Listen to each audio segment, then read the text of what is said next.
My husband Sri Manak Chand was employed in the workshop of Alkali Chemical Corporation of India Limited at Khewra. We were living in the quarters attached to the company. Towards the end of August 1947, a Muslim mob attacked Khewra and a large number of houses were burnt. The manager of the Alkali Chemical Corporation of India, being a European, the premises of the company were not attacked and the employees and quarters in which they were living were saved. The manager, however, asked all Hindu employees to get ready for evacuation. Beginning of September 1947, the Hindu employees left Khewra by trucks. 6 trucks were loaded. I, my husband, my son, 1.5 years old, my uncle, his wife Karmawali, and their small daughter, 1.5 years old, were all in one truck. We left Khewra at about 4 p.m. and reached Pind Datan Khan at about 4:30 p.m. We found a large number of non-Muslims collected at the railway station.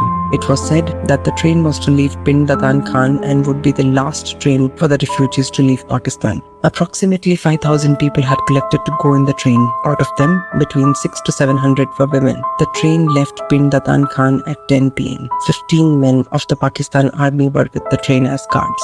We were given railway tickets and it was said that the train would go straight to Firozpur.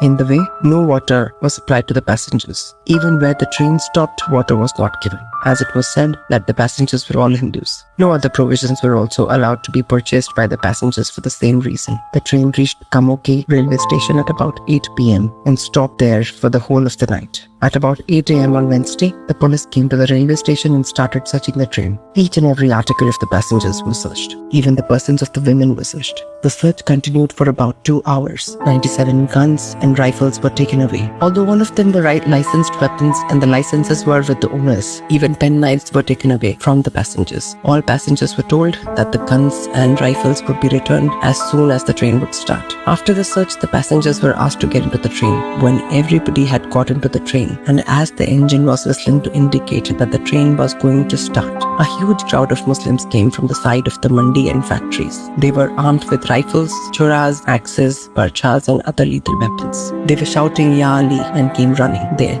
entered the compartments of the train, had started butchering male passengers. The police force, including the sub-inspector and assistant sub-inspector, were present at the platform, and they also joined in shooting down the passengers who tried to come out of the train. The Pakistan military made a show of firing, but their fire was directed towards the sky and not the mob.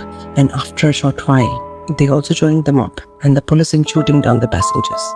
Those of the passengers who tried to run towards the platform out of the compartments were shot dead by the police, and the military and those who went out of the compartments towards the Maidan were butchered by the Muslim mob. In this way, most of the passengers were either butchered or shot. A few who were taken as dead after having been injured were rescued later. The women folk were not butchered, but taken out and sorted. The elderly women were later butchered, while the younger ones were distributed. I saw an old woman who cried for water being caught hold of her by her feet by a Muslim and flung twice on the ground and killed. The children were also similarly murdered. All the valuables on the persons of the women were removed and taken away by the mob. Even clothes were torn in the effort to remove valuables. My son was also snatched away in spite of my protest. I do not know who took him. I was taken by one Abdul Ghani to his house. He was a Donga tribe. I was kept in the house for over a month and badly used. I went to other houses to look after my son. I saw a large number of children, but I was unable to find my son. During these visits, I also saw a large number of Hindu women in the houses of the Muslim inhabitants of Kamoki. All of them complained that they were being very badly used by the abductors.